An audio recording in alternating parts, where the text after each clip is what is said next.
السلام على حبيبنا وشفيعنا وقدوتنا وإمامنا سيدنا محمد وعلى آله وصحابته أجمعين. رب اشرح لي صدري ويسر لي أمري واحلل عقدة من لساني يفقه قولي. اللهم اجعل أول هذا الشهر الكريم لنا صلاحا وأوسطه فلاحا وآخره نجاحا، وأسمعنا فيه ما يسر نفوسنا. اللهم بارك لنا في شهر رمضان، اللهم بارك لنا في شهر رمضان، اللهم بارك لنا في شهر رمضان. يا تواب تب علينا وارحمنا وانظر إلينا، يا تواب تب علينا وسامحنا فيما جنينا، يا تواب تب علينا وارحمنا وانظر إلينا، يا تواب تب علينا وسامحنا فيما جنينا، يا تواب تب علينا وارحمنا وانظر إلينا، يا تواب تب علينا وسامحنا فيما جنينا، يا تواب تب علينا واغفر لنا ولوالدينا. اللهم إنك عفو كريم تحب العفو فاعف عنا. وصلى الله على نبينا محمد وعلى آله وأصحابه أجمعين وبعد. Watukufu wa Islam, baada ya kumshukuru Allah subhanahu wa ta'ala, kumtakia rehma, sala na salamu zimteremkie kipenzi cha umma Bwana Mtume Muhammad sallallahu alayhi wasallam, tunamshukuru Mwenyezi Mungu Azza wa Jalla kwa kutujalia tena tukafika katika mwaka huu na kufika katika mwezi mtukufu wa Ramadhan. Wengi tulikuwa nao katika mwaka uliopita, lakini kwa njia aliyopenda Mwenyezi Mungu leo hatunao, na wapo ambao wameshatangulia mbele ya haki, wapo ambao wana matatizo mbalimbali, wapo wagonjwa, lakini sisi Mwenyezi Mungu ametuchagua miongoni mwa wachache tukaifunga saumu ya mwaka 2010. Tumshukuru Mwenyezi Mungu kwa neema hiyo na kwa neema nyingine ambazo ni za dhahir tunaziona na nyingine za batin hatuzioni, kwani ulimi wa kushukuru ndio wenye kuongezewa neema na Allah subhanahu wa ta'ala. Allah anasema wala in shakartum la azidannakum. Mwenyezi Mungu Azza wa Jalla, mapenzi yake makubwa ni kutuletea sisi ummati Muhammad mwezi mtukufu wa Ramadhan, mwezi ambao wale waliopita kabla yetu hawakupata neema hii. Inawezekana walipata neema ya kufunga, lakini hawakupata neema ya mwezi wa Ramadhan. Kama waliopita kabla yetu walikuwa na umri mrefu, anaweza mtu kuruzikiwa miaka 200, 300 mpaka 500 ikawa ni umri wake. Lakini Mwenyezi Mungu Azza wa Jalla alipotuleta sisi na umri mfupi aliyoutangaza Bwana Mtume, akasema a'maru ummati ma baina 60 wa 70, umri wa umma wangu wataishi kwa muda wa miaka 60 na 70. Ukikompea na umri wa waliopita kabla yetu utakuta kwamba tumepunjwa, lakini sio kweli. Waliopita kabla yetu umri wa miaka 200, 300 tunaweza kuwapita sisi ambao tumepewa umri wa miaka 60 na 50, kwa sababu matendo yetu yamebarikiwa kwa kuletewa moja katika mambo yenye kubariki umri wao, ambao ni mwezi mtukufu wa Ramadhan. Kwa mfano, Bwana Mtume sallallahu alaihi wasallam anasema katika hadithi, al-khaslatu fihi bi'ashr, kila unalolifanya jema katika mwezi wa Ramadhan unapewa ujira wa mema 10. Wasunna wa man adda fihi sunnatan kaman adda faridatan fi ma siwa, na mwenye kufanya ibada ya sunna ndani ya mwezi mtukufu wa Ramadhan mfano wake ni kama aliyefanya ibada ya faradhi nje ya mwezi wa Ramadhan. waman adda fihi faridatan kana kaman adda faridatan 70 marra, na yule mwenye kuifanya faradhi moja ndani ya mwezi wa Ramadhan mfano wake huwa kama aliyefanya faradhi mara 70. Achilia mbali hayo, kiumbe huyu atakayeishi kwa muda wa miaka 50 na 60 na 70, iwapo ataafikiwa ndani ya mwezi wa Ramadhani kuona au kuingiliwa na mwezi na usiku wa cheo unaitwa Lailatul Qadr, kiumbe huyu kwa usiku ule mmoja tu atakuwa kama mtu alosimama muda wa miaka 83 na miezi kadhaa. Kwa maana Qur'ani imetuambia inna anzalnahu fi lailatul qadr wama adraka ma lailatul qadr, lailatul qadri khairun min 1000 shahr, na 1000 shahr ni azyad min 83 sana. 1000 shahri ni zaidi ya miezi miaka 83. Kwa hiyo ikiwa wewe umefunga Ramadhani 2 na umeafikiwa kuiona Lailatul Qadri 83 mara 2, na ikiwa je umefunga zaidi ya Ramadhani 20, kwa hiyo utaona kwamba mtu aliyekuwa na umri wa miaka 500 hawezi kumfikia mtu aliyeishi miaka 40 na 60 katika ummati Muhammad kwa ibada. Achilia mbali hayo, Mwenyezi Mungu Azza wa Jalla ndani ya hii Ramadhan amewapa habari njema wanadamu, akasema kullu amalin ya'maluhu ibnu adama lahu, amali zote azitendazo mwanadamu ni zake, illa as-sawma fa innahu li wa ana ajzi bihi, isipokuwa ibada ya funga, hiyo sio yake mwanadamu. Maana ya hadithi hii ni kwamba malipo ya kila amali yametangazwa, lakini malipo ya saum hayakutangazwa. Malipo ya saum anasema anayajua yeye Mwenyezi Mungu Azza wa Jalla. Kwa nini malipo ya saum? Anasema kwa sababu yatruku ibnu adama taamahu wa sharabahu wa shahwatahu min ajli, hivi mwanadamu ameacha chakula chake na kinywaji chake na matamanio yake, yote haya kwa sababu yangu mimi Mola wake. Ina maana amefanya jambo lililomfurahisha sana Mwenyezi Mungu. Hakuna ashikiwae bakora katika mwezi wa Ramadhani akaambiwa utafunga lazima. Hakuna anayekamatiwa kisu wala panga katika mwezi wa Ramadhani akaambiwa nikuone unakula. Anafunga, chakula hichi hapa anakiona, anakipita. Akipita nyumbani anasikia mkewe anakaangiza, anapika harufu nzuri ya chakula, lakini wala hataki kugeuka kutizama. Ni nani aliyemwambia hayo yote usiyafikirie wala usiyafuate ndani ya mwezi wa Ramadhani? Mwenyewe ameona kwamba Mola wake amesema, basi matamanio yake anayaika pembeni kwa sababu ya Ramadhani. Sasa Mwenyezi Mungu anasema kwa hili analolifanya mja wangu, taraka shahwatahu, taraka taamahu, taraka sharabahu min ajli, hayo yote ameacha kwa ajili yangu, basi na mimi namwambia as-sawmu li wa ana ajzi bihi, hiyo saumu ni yangu na mimi ndio mwenye kujua malipo ya saumu ni nini. Mimi ndio nitajua nitamlipa nini kiumbe huyu aliyefunga.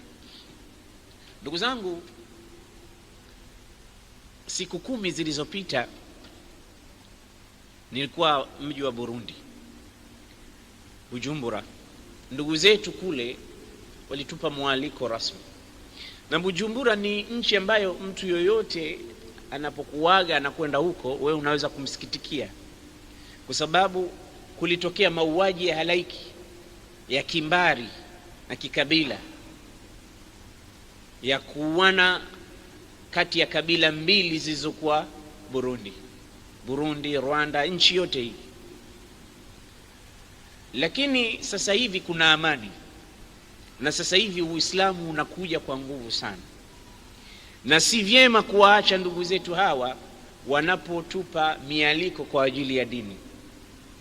kwa sababu hakuna wakati ambao wanahitaji kusaidiwa kama sasa hivi.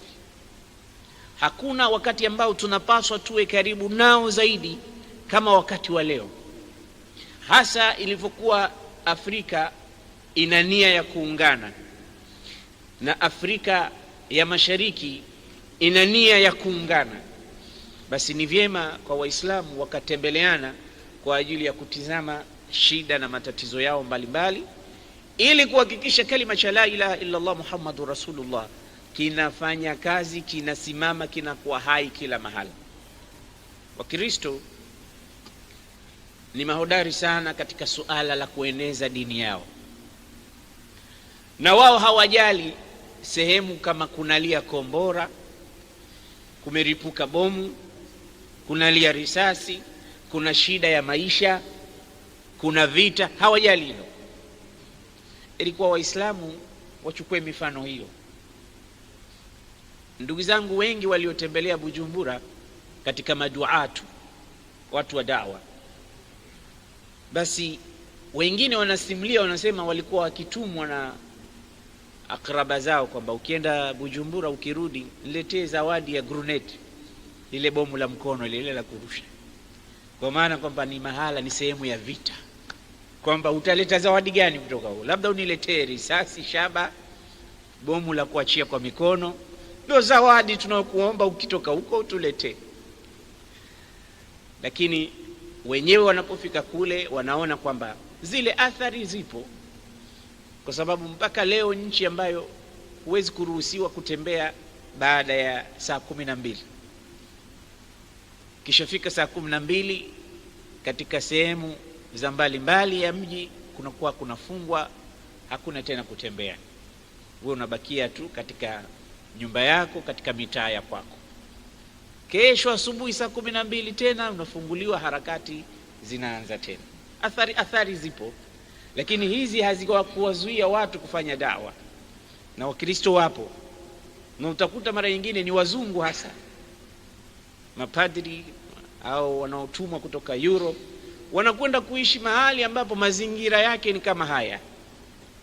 Wanakwenda kunywa maji ya mto ambayo hayakuchemshwa, maji mengine ni machafu. Wanakwenda kukaa na watu nyumba ya udongo, hakuna umeme, dhiki, lakini yuko pale. Ukimuuliza anasema nimekuja kulitumikia neno la Bwana. Hatuoni haya sisi Waislamu kwamba sehemu kama hizo tunakimbia? Hatuoni haya sisi Waislamu kwamba ndugu zetu wa kule ukitualika kwamba tutoe sababu hizi na zile kwa ajili ya maisha yalivyokuwa kule? Basi hili ni moja katika mambo ambayo yametufanya mwaka huu tusifunge mwanzo wa Ramadhani mjini Zanzibar. Lakini pia kuna matukio mazuri ambayo yametukia Burundi, ni wajibu wangu kuyazungumza. Moja kati ya hayo ni kuingia dini kwa baadhi ya Waislamu wa mji mbali kidogo wa Bujumbura unaitwa Rumonge, kilomita 75, zaidi ya 75 kutoka mji mkuu wa Bujumbura. Katika mji wa Rumonge nilikuwa na furaha isiyo na kifani, kwa sababu tuliitisha muhadhara wa akina mama. Wanatangaziwa zaidi ya wiki kwamba atakuja mgeni kutoka Zanzibar, Sheikh fulani. Basi kwa sababu kule television ipo, inaitwa Television Salam, hizi CD zote ambazo wanaonyesha ndugu zetu wao wanazipata kule, na iko radio inaitwa Radio Salam pia, takriban mawaidha ya miaka yote wanayapata. Basi na kwa lile jina la baadhi ya watu wao wanawajua kule. Msikiti ulijaa wanawake wa Kiislamu katika mji wa Rumonge, lakini pia ulijaa wanawake wa Kikristo ambao baada ya kupata da'wa baadhi yao wakatoa shahada, wakasilimu. Na ile ni jambo kubwa katika maisha, sitoweza kulisahau, ile kutamka shahada kwa watu waliokuwa sio Waislamu kwa sababu ya kusikia maneno ya Allah. Hivi ndivyo ulivyo Uislamu, hivi ndivyo tabia za Kiislamu, hivi ndivyo wanapotakiwa wanawake wa Kiislamu. Basi mimi nataka niingie katika dini hii. Akaingia, wakachagua majina wayapendayo na tukawasilimisha. Alhamdulillah, na Sayyidina Ali aliambiwa na Mtume, la an yahdi Allahu bika rajulan wahidan khairul laka min humurin na'am. Ikiwa Mungu atakupa taufiki ya kuokoka na kuslimu mtu mmoja tu kupitia mikono yako, basi ni bora kuliko kupata ngamia 100 wale wekundu. Utajiri wa Waarabu wakati wa Mtume ulikuwa ni ngamia, na ilikuwa mtu akizawadiwa kuwa na ngamia mwekundu mmoja tu, huyo ni mheshimiwa katika jamii. Watu wanampa salamu ile kwamba sisi hatukuwezi, una ngamia 100, una ngamia mwekundu mmoja. Basi Mtume anasema kuongoka kwa mtu mmoja tu kupitia mkono wako wewe, ukamfanyia da'wa, ukampa maneno, ukampa tashkil, mpaka akasema ashhadu an la ilaha illa Allah wa anna Muhammadar Rasulullah, basi ungepewa ngamia hao wekundu 100, isingekuwa fahari kwako kuliko kufanya kitendo hicho. Basi ndugu zangu, kazi ya da'wa ni nzuri sana, na kazi ya da'wa sio kazi ya shekhi, ni kazi ya kila mmoja kwa njia aijuayo. Wewe una chochote unakijua, unapokitumia kwa kukifikisha kwa watu wa da'wa, hiyo ni da'wa. Television inachopeleka ni da'wa, radio zinayotuma kupeleka ni da'wa. Watu mmoja mmoja, wawili wawili, watatu watatu, majirani zao walionao ambao hawaujui Uislamu ni upi, wakiwafunza ni da'wa. Wewe unalolisikia hapa ukenda ukalitoa na wewe mahala popote, hiyo ni da'wa. Mtume anasema rubba muballighin au amin sami', huenda yule ambaye anasikia akalichukua lile alilolisikia kwenda kulipeleka mbele huko, basi huenda yule atakayeambiwa huko akaathirika zaidi kuliko huyu tulokuwa naye hapa amesikia kwa masikio yake. Huenda yule mtu ambaye atapelekewa salamu kwamba leo kumezungumzwa hili, athari yake ikawa kubwa zaidi kuliko hata yule aliyelisema namna lilivyomuathiri lile jambo. Hivi ndivyo kazi ya dawa, na tunapaswa kila mara tuwe tunaishi kwa kuifanyia kazi na harakati la ilaha illa Allah Muhammadur Rasulullah. Baada ya kusema hayo, turudi sasa katika da'wa zetu, tuanze rasmi kufungua durusi za Ramadhani kwa kauli hizi ambazo ni kila tunapoingia katika durusi tunazifungulia. A'udhu billahi minash shaitanir rajim. Bismillahir rahmanir rahim. يا أيها الذين آمنوا كتب عليكم الصيام كما كتب على الذين من قبلكم لعلكم تتقون أياما معدودات فمن كان منكم مريضا أو على سفر فعدة من أيام أخر وعلى الذين يطيقونه فدية طعام مسكين فمن تطوع خيرا فهو خير له وأن تصوموا خير لكم إن كنتم تعلمون شهر رمضان الذي أنزل فيه القرآن هدى للناس وبينات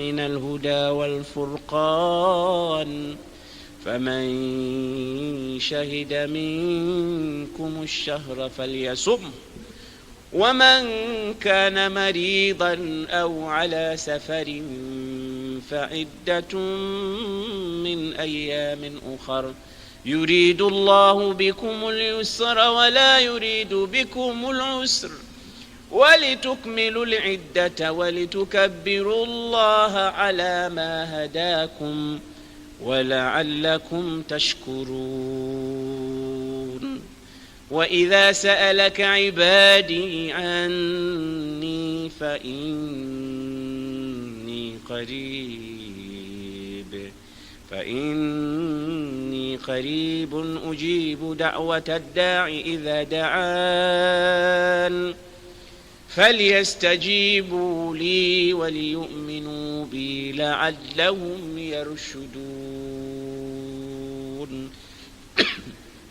بارك الله لي ولكم بالقرآن العظيم.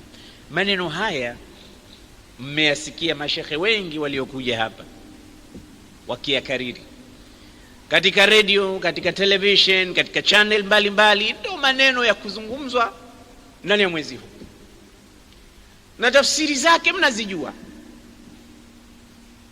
na tunapopita tunagusia tu baadhi ya dondoo fulani katika aya tulizozisoma. Lakini sasa hii Ramadhani ni sawasawa na chuo, daiman wa abadan. Allah hafaradhishi ibada ila ile ibada ndani yake kuna malengo yake ambayo Allah anataka yafikiwe. Swala ilifaradhishwa ili watu wayafikie malengo yake, waliyakulu min thimariha, wafiki wakale yale matunda. Kuna matunda yake. Ukisoma elimu ina matunda yake, na elimu ya matunda ni kuondosha ujinga.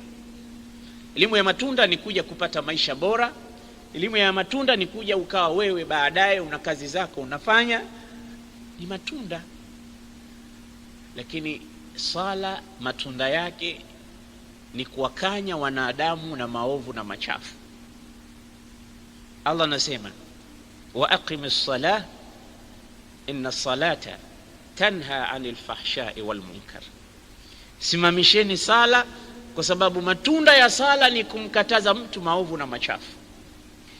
Na ibada yoyote ambayo Mwenyezi Mungu Azza wa Jalla ameifaradhia, mwisho wake kuna matunda na mwisho wake kuna malengo. Na ibada ya somo ina matunda na ina malengo yake. Moja katika malengo ya ibada ya funga ni kuifundisha nafsi mazingira ambayo yataipeleka nafsi ile kuwa nafsun mutmainna, nafsi ambayo ndiyo yenye kuokoka siku ya Kiyama. Hakuna nafsi itakayokoka isipokuwa nafsi hiyo. Kwa mafunzo yote uyapatayo ndani ya Ramadhani, wewe mfungaji, hayo mafunzo yanakwenda direct katika nafsi yako. Mwanadamu anavyo hivyo viungo, kuna moyo, kuna nafsi, kuna akili.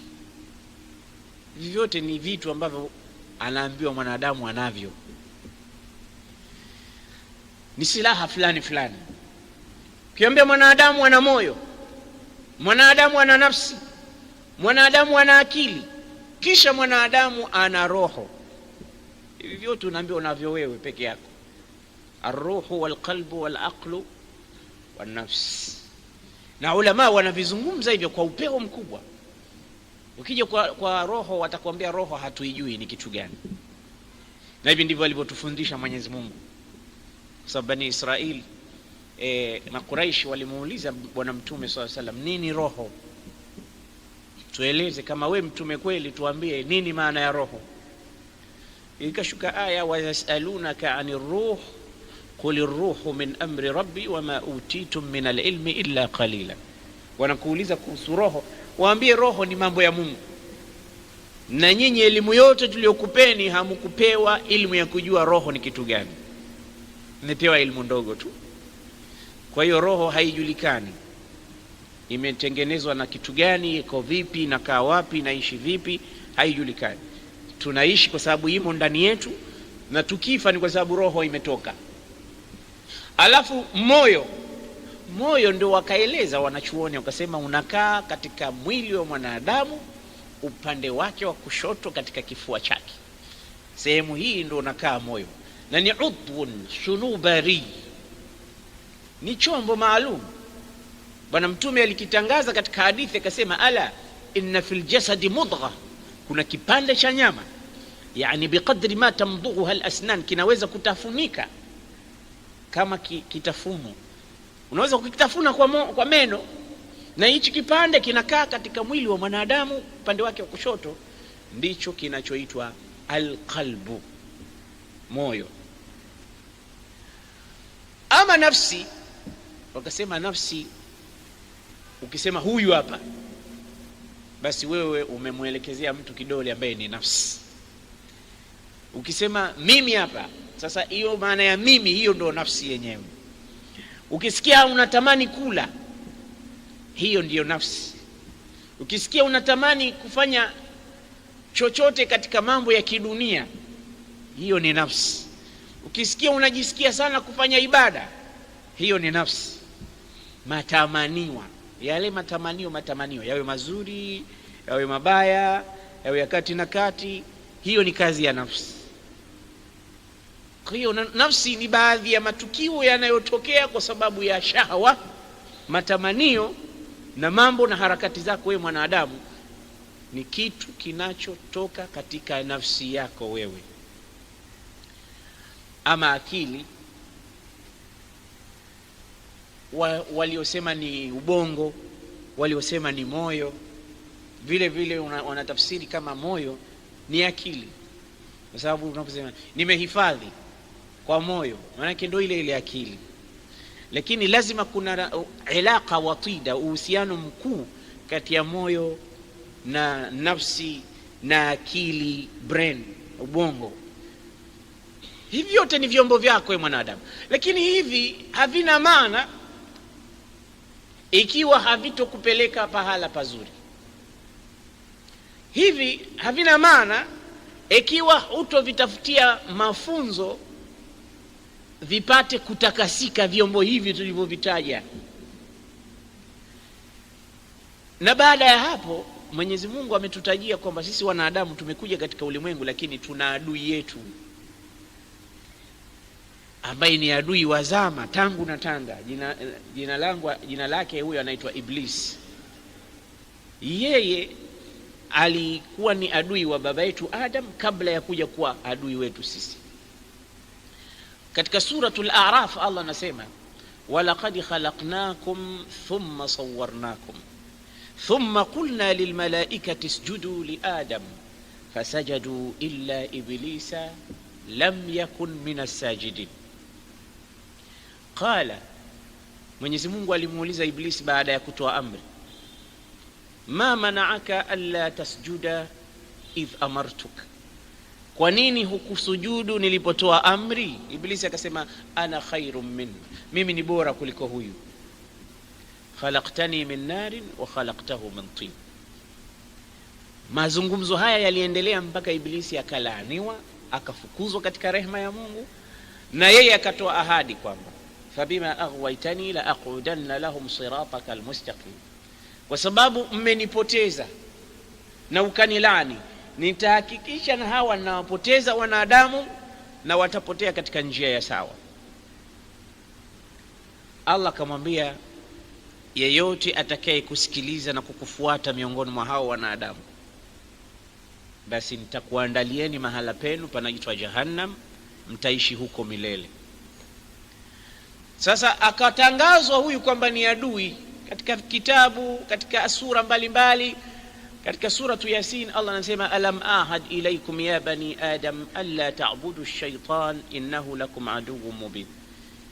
Ewe wanadamu, nimekuambieni msimwabudu shetani, ni adui aliyewazi. Katika aya nyingine, inna ash-shaytana lakum aduwwun fattakhidhuhu aduwwa, shetani kwenu nyinyi ni adui, nanyi mfanyeni adui. Yani tumeambiwa tutangaze vita kabisa na shetani. Sasa unapofungua macho tu unaambiwa adui yako wewe ni shetani, lakini kuna adui mwingine, huyo tuko naye karibu zaidi kuliko shetani. Adui huyu ndiye ambaye tunapaswa tumuogope zaidi hata kuliko shetani, kwa sababu shetani kuna nyakati anazuiwa, hana ubavu wa kumpoteza mwanadamu. Lakini huyo adui ambaye tunataka kumweleza hazuiliki. Uko naye ukilala, uko naye ukiamka, uko naye ukitembea, uko naye ukiwa katika hali zote, yuko pamoja nawe. Kwa nini Mtume anasema Ramadhani ikiingia mambo matatu yanafanyika? Idha dakhala Ramadhanu futihat abwabul janna, ikiingia Ramadhani milango ya pepo yote inafunguliwa. Wa ughliqat abwabun nar, milango ya moto yote inafungwa. Wa suffidat maradatu shayatin, na ibilisi anafungwa. Shetani waovu wenye kupoteza watu wote wanafungwa. Ibilisi anafungwa katika mwezi mtukufu Ramadhani. Kwa maana kwamba yule adui yetu tulikuwa tukimwambia Mungu, huyu ni adui, tupe nguvu tuweze kumwepuka. Ukisikia shetani unasema la'natullahi alayhi, au unasema a'udhu billahi minash shaitani rajim. Ukifanya kosa dhambi unalia, unasema shetani kanighilibu. Unawaambia wenzako, bwana samahani, sio mimi, ni shetani. Yani hakuna mtu anafanya kitu kibaya isipokuwa atamrushia lawama shetani. Akija kuomba radhi atamtaja shetani. Akiona ameharibikiwa sasa anataka kuunga tena, anamtaja shetani. Huyu shetani. Sasa je, katika mwezi mtukufu wa Ramadhani huyu shetani si kama tunafanya maasi tunamlaumu bure? Tujiulize hilo swali. Kwa nini ndani ya mwezi mtukufu wa Ramadhani tunafanya madhambi na shetani kafungwa? Kama dhambi zetu chanzo ni shetani. Ukiiba nisamee bwana, shetani tu. Ukizini shetani tu. Ukidhulumu shetani. Chochote ukifanyacho shetani. Sasa ikiwa huyu shetani alikuwa akikufanya hivi, ndio ukaiba, ukazini, ukalewa Ramadhani, kwa nini hayo pia unayafanya wakati shetani hayupo, kafungwa? Hivi hakuna wanaolewa katika mwezi wa Ramadhani japo kidogo?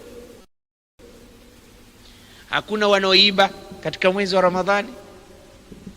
Hakuna wazinifu ndani ya mwezi wa Ramadhani wanachukulia ndo wakati wao? Hakuna wanaotenda la makosa lolote ndani ya mwezi mtukufu wa Ramadhani la matamanio? Haya yanafanyika kila Ramadhani. Wizi upo, zina ipo, dhulma ipo, ulevi umo, na shetani hayupo, kafungwa. Sasa ni nani aliyekufanya ufanye machafu hayo wakati shetani hayupo? Hapo ndipo tunapokuja katika suala la msingi la kukizungumzia kinachotufanya sisi tukamuasi Mwenyezi Mungu, na kwa maana hiyo tukathubutu kusema basi hichi kitakuwa ni adui mkubwa hata kuliko ibilisi, ambaye Mungu anamdhibiti wakati fulani. Lakini hicho kilichotusababisha tuibe hata Ramadhani, tulewe hata Ramadhani, tuzini hata Ramadhani, huyo atakuwa hazuiliki, hakuambiwa anazuiwa. Huyo ni aula zaidi huyo kumtafutia mbinu na mapambano ya kupambana naye tupate kuokoka. Suala la ni nani anayetushawishi tukaaswi ndani ya Ramadhani, jibu lake ni nafsi zetu. Hiyo nafsi tulikuwa tunaizungumza, huyo ndiye anayetoa tashwishi za maasi. Ramadhan, ibilisi maghluq, anaambiwa huna nafasi. Hawa waache wafanye ibada sasa, usiwakerekere. Lakini bado kuna wasaidizi wa ibilisi ambaye ni maadui zetu waliokuwa ndani ya viwiliwili vyetu, bado wanatufanyia yale ambayo alikuwa ibilisi akituita tuyafanye. Nafasi ile wamechukua wao, na hawachukui ndani ya Ramadhani tu, bali wao wapo siku zote hata nje ya Ramadhani. Sasa nini tofauti kati ya ibilisi na shaitani, ibilisi na nafsi? Nini tofauti zao? Ibilisi anakupa fikra ya kufanya machafu, lakini unapokuwa shujaa ukasema a'udhu billahi minash shaitani rrajim mathalan, au ukasoma muawidhatain, kul a'udhu birabbin nas, kul a'udhu birabbil falaq, ambayo ndani yake inasema wa min sharri hasidin idha hasad, mwisho wake wa min sharri naffathati fil uqad, min sharri alwaswasi alkhannas. Hizi zote unazikinga mule. Unaposoma aya hizi ibilisi anakimbia. Na ndio maana ya al-khannas alladhi yataakhar indama tadhkuru Allah. Akija tu mbele yake akianza kukushawishi kafanye kadha, tenda kadha, akikupa picha ya kufanya mambo kadha, akisema a'udhu billahi minash shaitani, ibilisi tabia zake anakimbia, hakai tena. Lakini ni wangapi usema a'udhu billahi minash shaitani rajim na bado kukawa kuna kitu kinamwambia fanya, wakati a'udhu billahi hata 100 unazisema. Hii akili inakupa, moyo unakupa, fikra inakupa fanya kitu fulani, lakini kuna uislamu wako unakwambia a'udhu billahi minash shaitani rajim, a'udhu billahi minash, lakini bado unaona ile fikra bado iko pale pale, haiondoki. Sasa ina maana umemtaja Mwenyezi Mungu kwamba ni kinge na shetani. Sasa Mungu anakukinga na, kwa sababu sifa ya ibilisi akitajwa Mungu anakimbia huyo. Hata adhana ikisomwa ibilisi anakimbia. Hata ukisujudu ibilisi anakimbia. Hizi zote hadithi sahihi. Bwana Mtume anasema idha sajada ibn adam fa inna iblisa yafirru wa yaqulu ya waili ya waili umira ibn adam bisujudi fasajada falahu aljanna wa umirtu bisujudi fa abaitu waliya an-nar. Ukisujudu tu akikuona umetulia ibilisi anakimbia huko, analia kilio cha majuto, anasema ole wangu, ole wangu, aliamrishwa mwanadamu kusujudu, ametekeleza, atakwenda peponi. Mimi niliamrishwa kusujudu, nimekataa kusujudu, nitakwenda motoni. Kinamliza kile, habaki pale. Sasa niulize, kwenye sijida kwa nini unawaza mambo ya kiibilisi wakati ibilisi hayupo anakukimbia? Kwenye sala kwa nini unaingia ndani deep kabisa unayafikiria ya kiibilisi na kishetani wakati kumbe ibilisi anakimbia unapomtaja Mwenyezi Mungu, unapokuwa katika viungo kama hivyo? Kwa maana kwamba bado kuna chombo kingine hicho hakikuepuki, kinakuwa na wewe tu. Nafsi haiondoki kwa kusema a'udhu billahi minash shaitani rajim. Nafsi haiondoki kwa kusujudu, wala nafsi haiondoki kwamba Qur'ani imesomwa itakimbia. Anayekimbia ni ibilisi tu. Ndio maana unakuta kwamba a'udhu billahi umezipiga hata 10, lakini bado kuna kitu kinakwambia endelea, alafu utatubu baadaye. Inna Allah ghafurur rahim, Mungu ni mwingi wa msamaha. Leo tu peke yake, kesho utaendelea kama kawaida. Yaani vitu vinakuja vinakupa moyo. Hiyo ni nafsi. Ni kama watu wawili, mmoja humuoni, mmoja ndo wewe. Yule usiyemuona ndo nafsi yake, ambaye anakuambia, ambaye wewe unamsikia, ni kama anapitisha maneno katika roho yako. Hiyo nafsi. Sasa hivi unanisikiliza, inaweza kuwa ndani ya akili yako kuna mazungumzo, lakini wewe huyasemi. Yanasemwa na huyo alokuwa pamoja nawe wewe, ambaye ni wewe, lakini sasa hivi sisi hatumuoni, tunakuona wewe peke yako. Sasa huyo alokuwa pamoja nawe ni nafsi. Huyo ndio anaweza kukwambia nyanyuka sasa, nenda kakae mbele pale,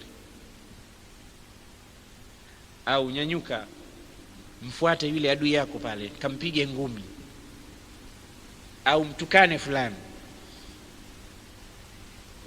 Kuna hadithun bainaka wa baina, mazungumzo yanapita. Na dalili ya hiyo, mara nyingine utaona mtu anajiuliza mwenyewe alafu anajijibu mwenyewe. Anajiuliza ndani ya roho yake, sasa nikampiga yule alafu nitapata faida gani? Mmoja akasema nenda kampige, mmoja akasema unafanya mambo ya kitoto, usifanye. Mmoja anamwambia nenda, mmoja anamwambia usiende. Mmoja anamwambia tenda, mwingine anamwambia usitende. Mmoja anamwambia simama uende zako, anamwambia subiri. Mmoja anamwambia kula, anamwambia usile. Mmoja anamwambia funga, anamwambia usifunge. Safiri usisafiri, kubali usikubali. Siraa, kila siku kuna vitu hivi katika moyo wako. Hizi ndio tabia za kinafsi. ambayo sote tunazibeba, na wengi tunateleza kwa sababu bado hatujajua kuzitibu hizi nafsi na magonjwa haya. Na nafsi zinabeba maradhi mengi sana, ndio mahala pa maradhi hasa. Ukisikia hasad ujue imo ndani ya nafsi, ukisikia kibri ujue ndio imo ndani ya nafsi, ukisikia chuki imo ndani ya nafsi. Hii nafsi hii ni mahala ambapo panatulia vitu vingi mno, vinatulia pale. Sasa miongoni mwa malezi ambayo Mungu ametoa katika hizi aya tulizozisoma zote, malezi yanakwenda kumurikwa nafsi peke yake. Kutiba alaykumus siyamu kama kutiba ala alladhina min qablikum la'allakum tattaqun. Lengo la saumu nimekuleteeni rajaan an tattaqu, ili mpate kufikia wema wa uchamungu. Binadamu kwa kufunga na kufanya ibada anafika mahali anaitwa mcha Mungu, na huwezi kufika daraja ya uchamungu kama hujaishinda nafsi yako. Huwezi abada. Mcha Mungu yoyote ujue amepita mapito magumu sana ya mapambano kati yake na nafsi yake, mpaka tunamwona alipo pale. Unafikiri yule aliona smooth, kila kitu laini, akisikia Allahu Akbar anasema naenda msikitini? Haikuwa rahisi kwa. Akatoka labda akaacha wazee wake akaenda zake kutafuta elimu, unafikiri ilikuwa rahisi kwake? Haikuwa rahisi. Akatoka akaenda akatafuta pesa zikakusanyika akaenda Maka kuhiji, unadhani ilikuwa rahisi kwake? Haijawa rahisi bana. Ikafika mwaka akatoa zaka mali yake aliyoichuma mwenyewe, ni rahisi kwake? Sio rahisi abada. Kutoa sadakati, kufanya mema, akawa anaongea na watu vizuri, anawasikiliza, ana behave tabia yake na majirani zake, kila anemuona kauli ni nzuri kwake, unadhani haya ni rahisi? Haya sio rahisi. Amepambana, na mapambano ilikuwa kati yake na nafsi yake mpaka amefika pale. Fulani ni mcha Mungu. Ule ucha Mungu haukuja bure bure, ni mapambano kati yake na nafsi yake. Na ukisikia fulani asi, fulani mwingi wa madhambi, muovu, ule uovu ukiutizama ni nafsi imetelekezwa. Umeipa nafsi kila inachokitaka, umeitikia kila mwito uliokuita, ikakufikisha mahali. Kwa hiyo ucha Mungu ni baada ya kuikanyaga nafsi na kuitisha nafsi na kuifunza nafsi, na uovu na uasi pia ni baada ya kuiachia nafsi ikachukua ipendacho, ikala ipendacho, ikafanya ipendavyo. Haya yote yanafikiwa au yanakosekana kwa sababu ya vipi utataamal na nafsi. Tizama sasa, tunaambiwa idha ja'ati an-nafsu shabi'at al-a'dha'u. Nafsi inapokuwa na njaa, nafsi inapokuwa na njaa, viungo vyote huwa vimeshiba. Angalia hii falsafa, tuliza akili yako vizuri upate kuchambua hili tunalolisema. Ni faida kwako na faida kwa waumini. Nafsi inapokuwa na njaa, viungo vingine huwa vimeshiba. Ndugu zangu, anayekula mpaka akashiba, ukimpa chakula ataendelea kula? Hawezi kula. Karibu bwana, basi anaweza kutapika akatoa kila kitu, tumbo limefika mahala pake. Sasa viungo huwa na sifa ya kushiba wakati njaa inapokuwa imeigubika nafsi. Kwa maana kwamba nafsi ikiwa na njaa, viungo vinashiba. Na viungo ni vipi? Mikono, mdomo, masikio, pua na kile kilichokuwa kati ya miguu yako miwili. Hivi vyote ni viungo kwa wanawake na kwa wanaume. Hivi huwa vinashiba, na kushiba maana yake ni kutosheka. Kushiba ni kutosheka. Ukimwona mtu anaacha plate imejaa na anaondoka anakosha mkono, ujue ametosheka, ameshiba. Usimuongeze tena, hawezi tena kula huyo. Sasa nafsi inapokuwa ina njaa, mkono utashiba, mdomo utashiba, na jicho litashiba, na utupu utashiba. Na wewe peleleza sana, unapokuwa na njaa wewe,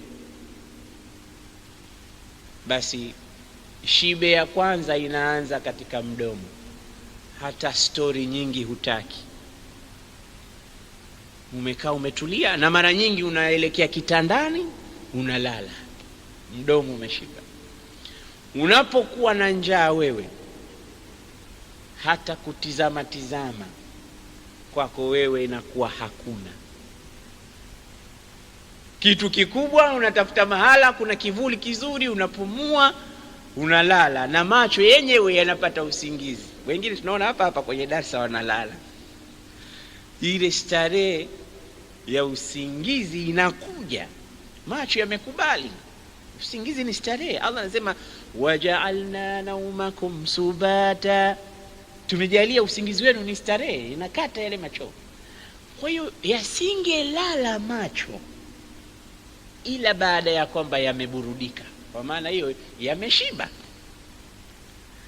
Masikio yatashiba, na masikio kushiba kwake, huwezi kwenda ukasikiliza umbea, huwezi kukaa ikawa unasikiliza porojo tu. Hata haitaki kabisa, bwana hapa nilipo nina njaa, msiniambie chochote. Maana yake nini? Nafsi yake ina njaa, masikio yameshiba, hataki kusikia habari yoyote. Twende kwenye tupu. Umemwona wapi we mtu ana njaa lakini anasema namtafuta mwanamke wa kuzini naye? Wapi umeona? Utakuwa wewe tena wewe umelaanika. Una njaa. Maana kina ile njaa yenyewe, njaa mwanamume. Jamani, msifikirie kwamba Mungu analeta hizi ibada ndo bure tu. Atakuona utafanya nini wewe. Na ndio maana hii ibada ya funga hii imekuwa ibada bora kuliko ibada nyingine zote, kwa sababu ina ukubwa. Allah aliposema kutiba, wanasema imekuwa mabniyun lilmajhul, kana kwamba tumeenda tu tumekuta imeandikwa, hatujui aliyoandika ni nani, kumbe ni yeye Allah. Lakini kafanya vile kuondosha ule ukali wa saumu. Ni nani ambaye anajulikana hapa sasa kafunga au hajafunga? Kuna wengine wana maradhi hapa hawafungi, labda wana sukari, wana ulcers, ni ruksa kwao kula, lakini hatuwezi kuwajua. Kila mmoja utaona amefunga. Kila mtu anamjua Mungu tu, ibada ambayo hakuna mtu anaweza kuitambua kwa mwenzake. Hata ukiwa na tasbihi refu unatoa shahada ashhadu an la ilaha, tena ukionyesha kama kwamba ndo una njaa kweli, kumbe umeshiba, si hatuwezi kujua. Mmoja hivyo mbele ya wenzake siku hiyo anajipretend kafunga ashhadu an la ilaha illa Allah astaghfirullah, saumu ya leo kali. Mara amekuja mtoto wake anambia, baba mama nakwambia chakula tayari nyumbani. Akaumbuka. Hatuwezi kujua sisi nani anafunga nani afungi, hiyo siri yake. Wale wakashangaa, wewe unatuambia saumu kali, kumbe wewe umepikiwa huko. Lakini unapokuwa na njaa, saumu ndio maana ya njaa. Nafsi ikawa na njaa, basi utupu unakubali, umeshiba. Anaweza kukwambia sasa njoo tufanye machafu, wewe kwenda huwezi, tuenda kufanya machafu, umeshiba. Tumbo, kila kitu kinashiba wakati unapokuwa wewe nafsi yako ina njaa. Hii ndo falsafa ya mwanzo. Tuje upande wa pili. Anasema idha shabi'ati an-nafsu ja'ati al-a'dha. Sasa hivi nafsi ikishiba,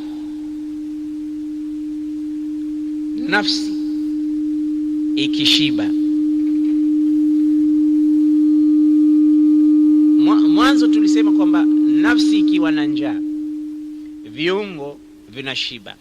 Sasa hivi nafsi ikishiba viungo sasa vinapata njaa. Hii ni ya pili. Sasa hivi umeshiba sasa, maana kwamba wewe nafsi umeshiba sasa. Sasa nafsi ikiwa katika shibe, viungo vinakuja katika njaa, vina ukame, vina usongo kwa lugha ya vijana. Kwa sababu gani? Nafsi sasa imeshashiba. Wewe peleleza, mtu akishakula unaenda wapi? Anakwenda hapo, unaenda kupiga domo kidogo, mdomo unaanza sasa, unataka kusema kwa sababu una njaa, una hamu ya kusema. Ukifunga hata kusema uwezi. Tunasema pole pole. Juzi katika muhadhara wangu wa mwisho pale Bujumbura, wallahi alazim, ingekuwa si uwezo wa Mwenyezi Mungu Subhanahu wa Ta'ala ningeanguka. Lakini nipo tena, ni asubuhi saa 3 tumefanya darasa ya kina mama. Basi kila nikiwaza nitafika mimi hata dakika 10, lakini nikaomba Mwenyezi Mungu, kweli dua ya mwenye kufunga ni makbuli. Hii ni hadithi ya Bwana Mtume sallallahu alaihi wasallam. Nikasema lazima nimweke standby kijana achukue mazungumzo aendelee. Nikamwambia ya Rabbi, niwezeshe nipate kumaliza. Kwa sababu unaona mwili unataka kudondoka, nguvu zinakuishia, unataka kupoteza nguvu, lakini kwa uwezo wa Mungu nikamaliza zaidi ya saa nzima katika, lakini nimeongea pole pole kwa sababu upate nguvu,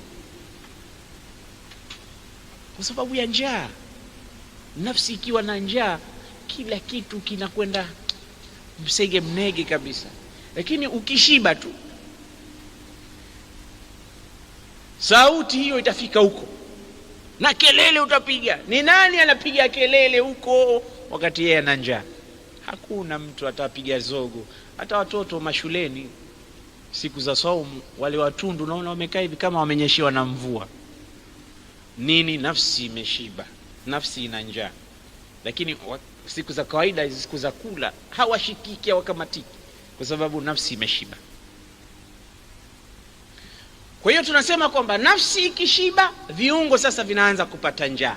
Mdomo unataka kusema, pua inataka kusikiliza harufu zozote, macho yanataka kwenda kutia nuru kama wanavyosema, na huyo bwana mkubwa aliyokuwa katikati ya mapaja yako naye, kwa sababu nafsi imeshiba pia, naye hashikiki, anataka kwenda kufanyizwa mambo yasiyokuwa mazuri. Sasa hayo yote yanakuja kwa sababu gani, ndugu zangu Waislamu? Kwa sababu ya nafsi tu, wallahi alazim. Ndio tukasema Ibilisi mara nyingine hayupo, lakini mambo yako pale pale, kwa sababu nafsi tuko pamoja nayo ainama kunna, popote tunapokwenda. Kwa hiyo Ramadhani utaona kwamba imekuja litahdhibi nafsi, litaadibi nafsi, imekuja kuitengeza nafsi. Ramadhani imekuja kuitia adabu nafsi. Ramadhani imeletwa kuipiga pasi, kuinyoosha, kuirembesha, kuitukuza hii nafsi. Ndio funga hizi. Wengi wetu tunaona Ramadhani nisbatul maasi inapungua, maasi yanakuwa machache sana katika mwezi wa Ramadhani, na hilo halina haja wala ya tafsiri. Sehemu zote duniani maasi yanapungua. Hata juzi Burundi walikuwa wanazungumza, wanasema mabaa wamefunga wote, wakati Burundi Waislamu sio wengi, ni wachache. Lakini kumbe walevi wamo Waislamu. Na achilia mbali kwamba ndio hivyo, mpaka zile baa zinakuwa hazina wateja, zinafungwa. Na sio Burundi, mahali popote, hata hapa Zanzibar, hata Tanzania bara, hata Kenya, hata wapi, wale walevi wanakuwa wengine wanaacha kulewa japo kwa muda, wanaipa chupa live. Tutaonana, wengine wanaizungumza tutaonana baada ya Ramadhani. basi tena hagusi chupa mpaka Ramadhani ishi, kwa sababu nafsi inafunzwa, imepata mafunzo. Maasi inapungua, tunayaona. Hata uzinifu unapungua, tunaona. Huwezi kuwakuta watu wanakwenda madisko mawapi, na huko ndiko kuna kufanyika zina ya hali ya juu. Magesti wapi, vitu kama hivyo vyote vinakuwa vinapungua, vinaondoka katika mwezi wa Ramadhani, kwa sababu nafsi ina njaa, viungo vinakuwa vimeshiba. Mikono nayo hii, wapi wewe utaona watu wana njaa alafu kila mmoja anambia njoo utaona na kupiga knockout. Wewe pigana na tumbo lako kwanza. Hawezi mtu kupigana na mwenzake wakati yeye ana njaa. Utamwona mtulivu, apiga naye ni yule aliyeshiba. Na ndio maana wazee wetu wanapigana, wameshiba hao. Wameshiba maana wameshiba. Ukishiba ndio unafanya hayo. Kama una njaa huwezi kufanya. Kwa hiyo tizameni sana mafunzo ambayo Mungu anatupa ndani ya Ramadhani, na bila ya kuchelewa yapeleke mahala hapo ni katika nafsi. Hii ni funzo ambalo ikiwa nafsi itakamata vizuri, kuokoka kuko karibu sana. Lakini cha ajabu ni kwamba baada ya Ramadhani tunarudi pale pale. Nafsi ilipokuwa na njaa Ramadhani, misikiti inakuwa inajaa. Wezi tizame sala, msikiti wetu huu tunaswali kule nyuma mwezi ambao sio Ramadhani, lakini jamaa inakuwa sio zaidi ya laini 2 au safu 2 mpaka 3 mpaka 4. Lakini Ramadhani tukija huku tunasali mpaka katikati huko zaidi ya laini 11 mpaka zinafika 15. Kwani hawa ni wageni hawa waliokuja hapa? Sio wageni, ni wa Mungu. Sasa wanakuwa wapi siku nyingine zote hizo? Siku nyingine nafsi zimeshiba. Kwa hiyo nafsi zikishiba, viungo vingine vinakuwa na njaa. Lakini ndani ya Ramadhani nafsi ina njaa, viungo vinakuwa vimeshiba. Nafsi inakuwa na njaa. Qiyamul layl, mtu anakuwa hodari wa kusimama usiku kusali. Siku nyingine wala hasali, kwa sababu nafsi ina njaa. Na nafsi ikiwa na njaa, viungo vingine vinashiba, vinatosheka. Na vikishiba sasa vinamfikiria Mungu tu. Mtu anatoa sadaka katika huu mwezi wa Ramadhani kwa wingi, na ukienda siku nyingine zote nakwambia bwana, hapa hakuna shilingi ya mchezo. Kama yule aliyoambiwa chukua hivi bwana, vitu vya msaada hivi vya msikitini tuvipeleke mahala fulani, utapata thawabu. Akasema mimi sitaki thawabu, nataka pesa. Nawapelekea vitu vyenu, mnanilipa. Habari ya thawabu mimi sijui, mimi nataka pesa. Sasa huyu wakati wa Ramadhani atabadilisha maneno yake, atakuwa mazuri, atakuwa mtu mzuri, anazungumza vizuri, kwa sababu nafsi ina njaa, viungo vimetosheka, vimeshiba. Mtu awe na mwanamke wake, wallahi siku zikifika za Ramadhani wanasutana wao kwa wao. Sasa ingine utapita utawasikia, wewe huogopi Ramadhani hii? Una haya wewe?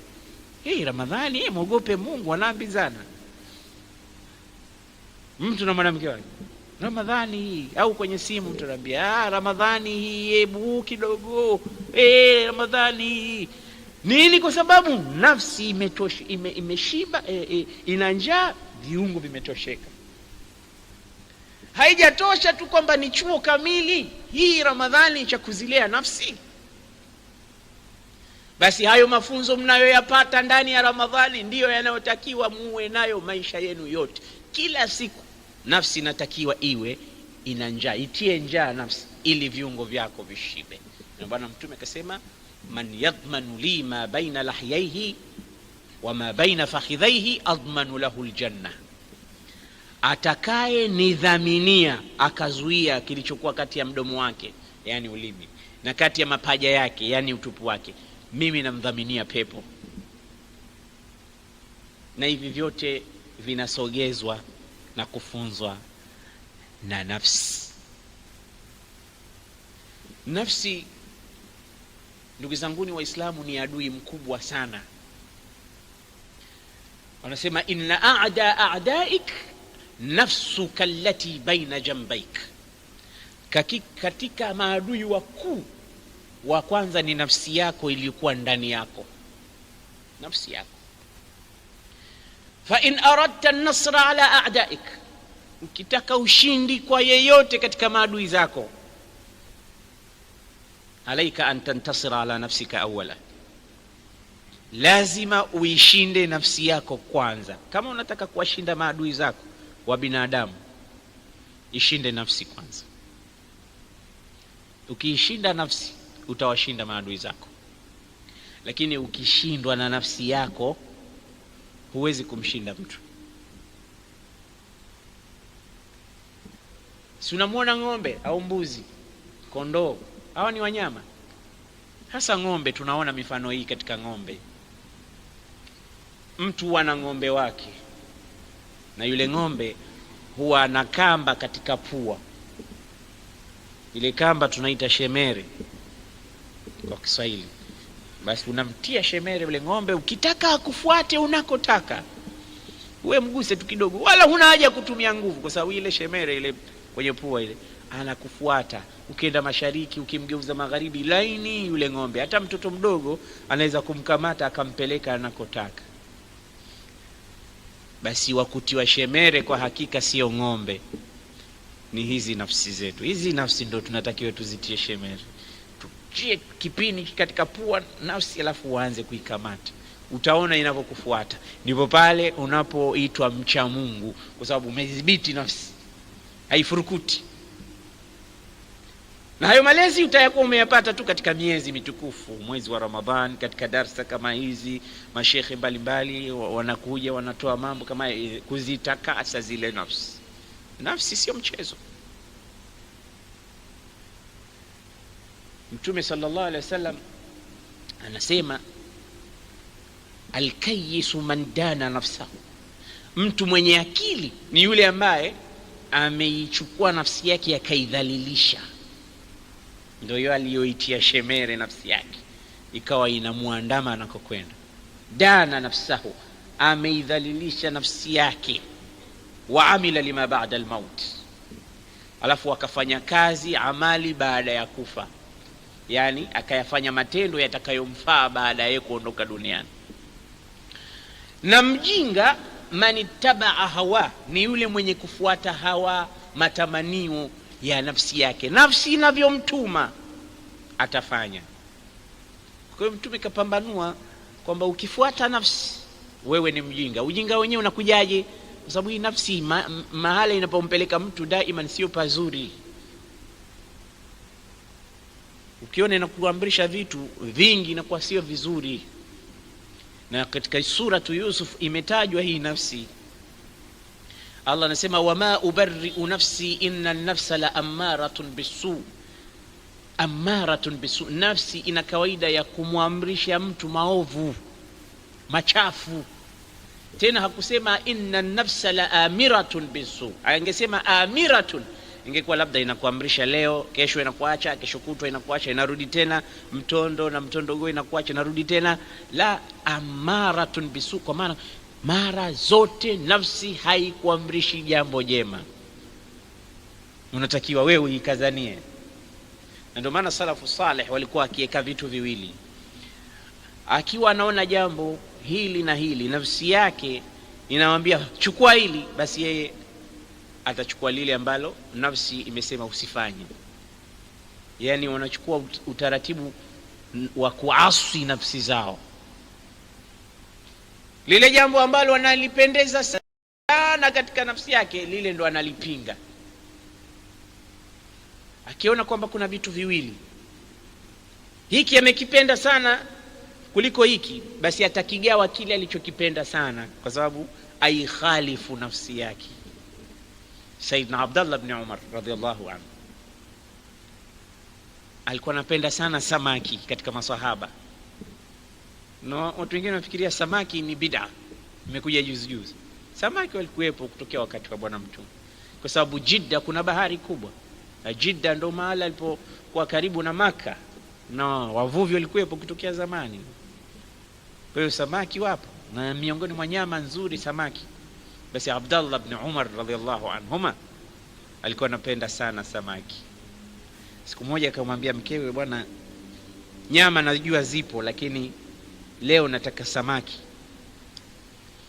Mkewe akamwandalia Abdullah ibn Umar samaki wa kuchoma au wa kukanga, mashwi. Wakati amewekwa tu katika meza yule samaki anataka kula, sahaba Abdullah ibn Umar anagonga mlango, maskini. Abdullah ibn Umar akasema, mani sail, nani? Anasema miskinun bibab, yuko maskini anataka riziki.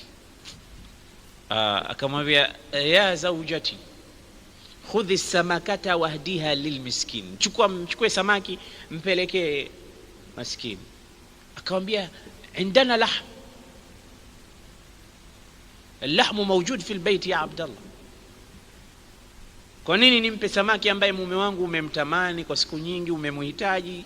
Huyo samaki kula, kama haja yake kula huyo, tunayo nyama, nitampa nyama.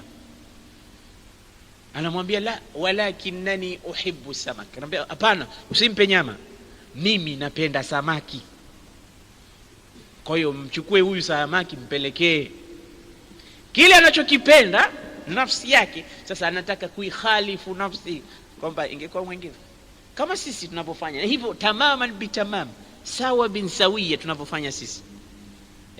Mke wangu kaja mtu hapa ana taabu ya kanzu, tizama zile zilizokuwa zimeishaisha kidogo, zile zimechakaa kidogo, zile mbovu zile, mpe.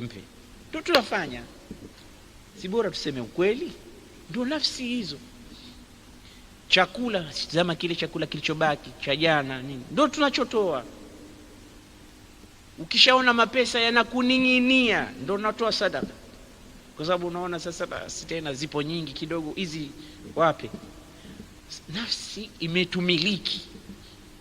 Abdullah ibn Umar anaambia na mkewe, nyama ipo tena ni fresh. Akamwambia, walakini uhibbu samaka, mimi napenda samaki, mpe samaki. Mkewe akaja akamchukua samaki, hajamtia mdomoni. Wewe leo umwambie mkeo, bwana, leo iftaria leo nataka kuku. Haya, upo hapa darasa, ukifika nyumbani mkeo akwambia, unajua mume wangu kaja mtu hapa ananiambia hajala kuku ana mwezi mzima, yule kuku wako nimempa yeye. Wallahi utamtwanga talaka.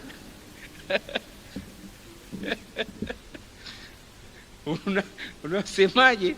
Mwana haramu, utampa majina yote. Mwana mume wako huyo utamwambia vyovyote atakapokuwa. Ina maana kuku uninyime mimi, na tena nimekuwa umpe yule kwa sababu tu kaja maskini, wallahi utakwenda kwenu. Abdullah ibn Umar anasema, mchukue mpe. Yule mwanamke akampa, lakini yule mwanamke akafanya mbinu, anataka kumlisha mumewe samaki kwa sababu ni chakula anachokipenda. Akatoka nje akamsubiri yule maskini huko, akamwambia, niuzie huyo samaki, nitakupa dinar na dinar mpaka dinar 3. Kama shida yako wewe ni njaa tu, hizi pesa utaenda kutafuta chakula kingine. Yani, lakini katekeleza amri ya mumewe, lakini sasa anataka pia kumridhisha mumewe kwa kitu alichokitamani muda mrefu. Kama ni samaka, niuzie, chukua pesa hizi. Ile bwana akachukua, kwa sababu ni maskini, akachukua pesa na pesa ndio sema alfulus yughayyiru nufus.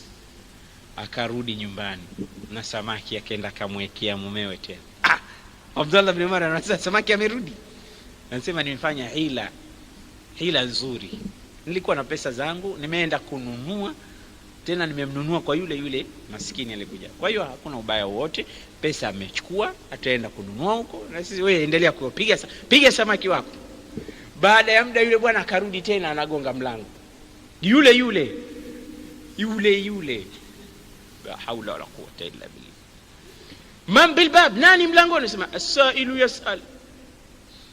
Sasa ndio yule, lakini na yeye anasoma Qur'an, wa amma as-sa'ila fala tanhar. Sadaqa.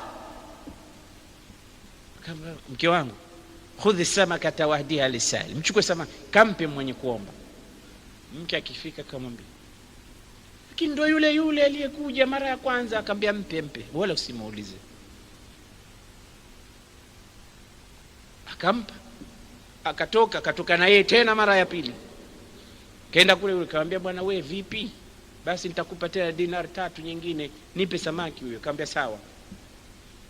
Akampa dinar 3, akachukua samaki akarudi naye nyumbani. Akarudi anamwekea mume, anamwambia piga samaki mume wangu. Kaja tena mara ya 3, hodi. Jamaa kaona hapa mimi nitafanya biashara nzuri sana. Na kuna watu wengine ndo wako hivyo. Hasaidiwi, akisaidiwa tena amezua mradi. Mpaka unamuingiza kwenye madhambi yule mtu. Wewe umeshaenda mahali tena kuwa mstaarabu, angalau hifadhi maji yako ya uso, kuwa na haya. Lakini umo kwa umo. Na Qur'ani imesema la yasaluna an-nasa ilhafa. Ndio ndivyo walivyokuwa sahaba.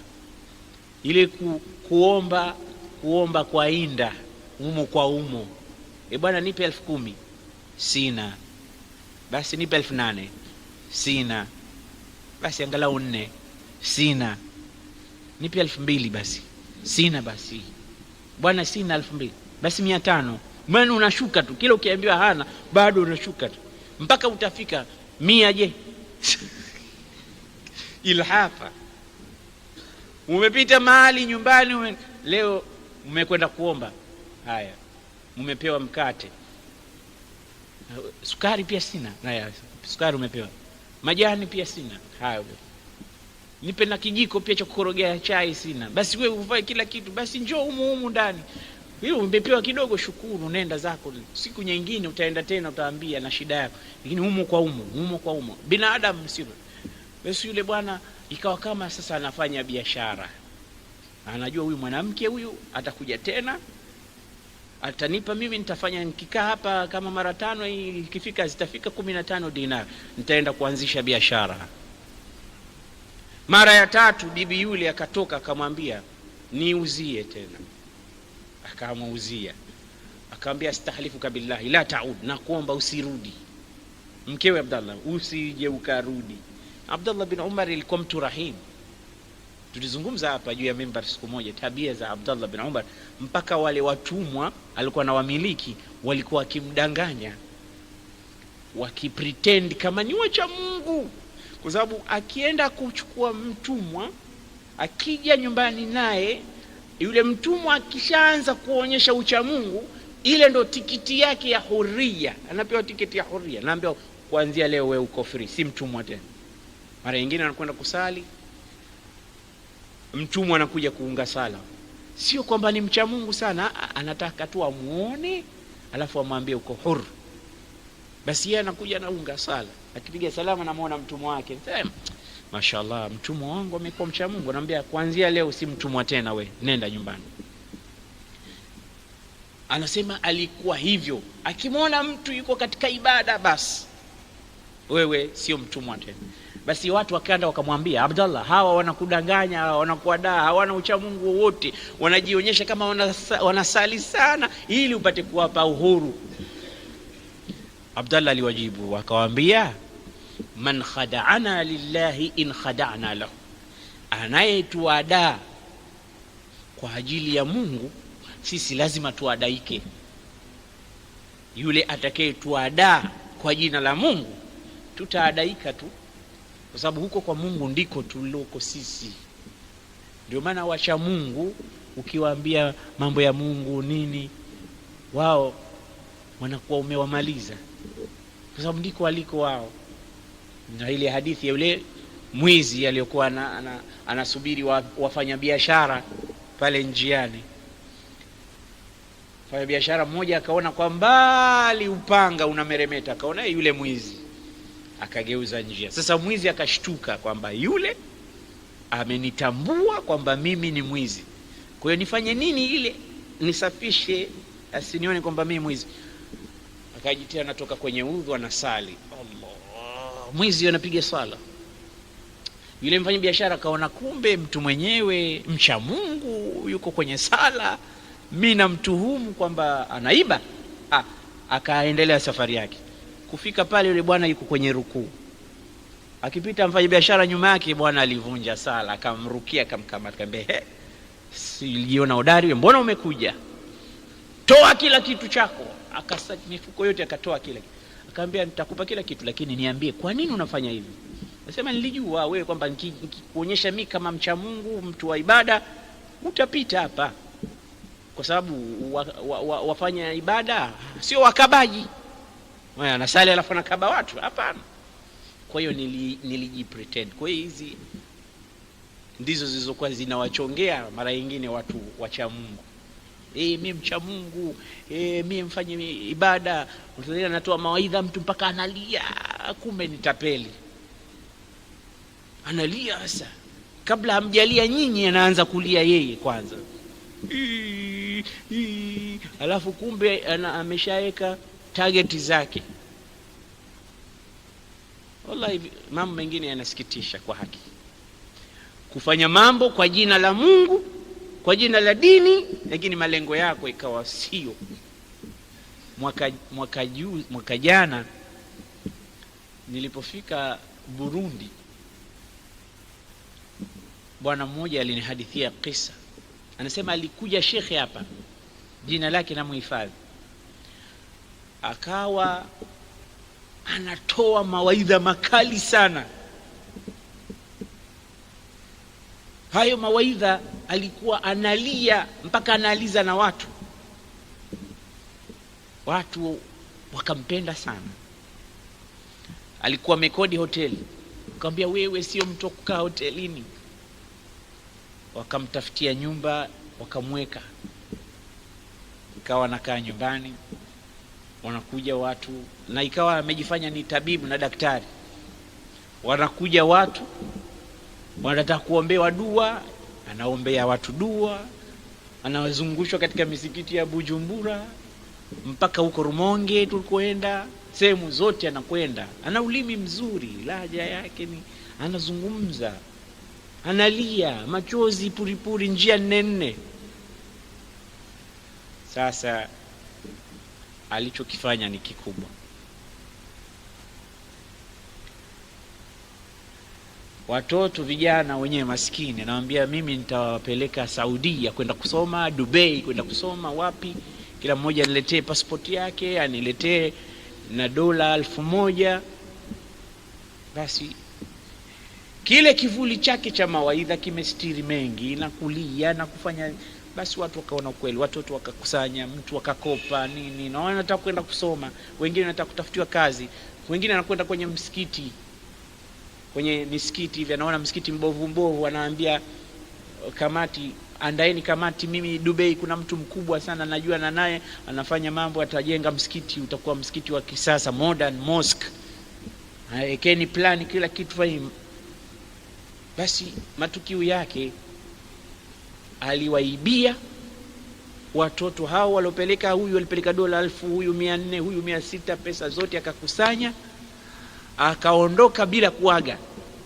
Hata nyumba alikuwa mwanzo akilala hoteli hajalipa deni. Akafanya visa vya hali ya juu kwa jina la dini, na watu lazima wahadaike. Wewe umeshatoa mawaidha mpaka unalia, nani atakufikiria kama utamuibia hata shilingi 10? Machozi yale yote alafu uibie watu, haiwezekani. Lakini hapa ndo wanaichafua dini.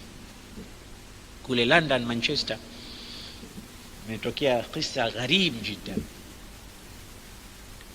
Imam wa jami wa msikiti mmoja pale alikuwa amepanda taxi siku moja. Alipokuwa anatoa pesa kumpa taxi driver, yule taxi driver alirudisha change, pesa nyingi kidogo kuliko alipotarajia. Mfano kama mtu umpe shilingi 2000, yeye akurudishie change ya shilingi 10,000, mfano wake. Sasa taxi driver akatoa change nyingi sana kumpa yule imamu wa msikiti. Sasa akawa anazungumza na nafsi yake, anatoa hicho kisa, anasema nikawa najihadithia nafsi yangu, nimrudishie pesa yake au nibaki nayo mimi? Lakini hizi taxi ni kampuni kubwa, kawa nazungumza, sio gari yake binafsi, kaajiriwa tu. na kampuni ni kampuni na mali nyingi, ni tajiri. Kwa hiyo hata nikizichukua mimi hizi nikizitumia itakuwa hakuna kitu chochote, na mimi ninazihitaji. Kwa hiyo ikawa ana negotiate. Ndio ile nafsi tuliyozungumza, mmoja anamwambia ampe mwenyewe mrudishie, mmoja anamwambia zichukue wewe. Ndio ile nafsi. Basi anasema ilipofika kwenye kituo changu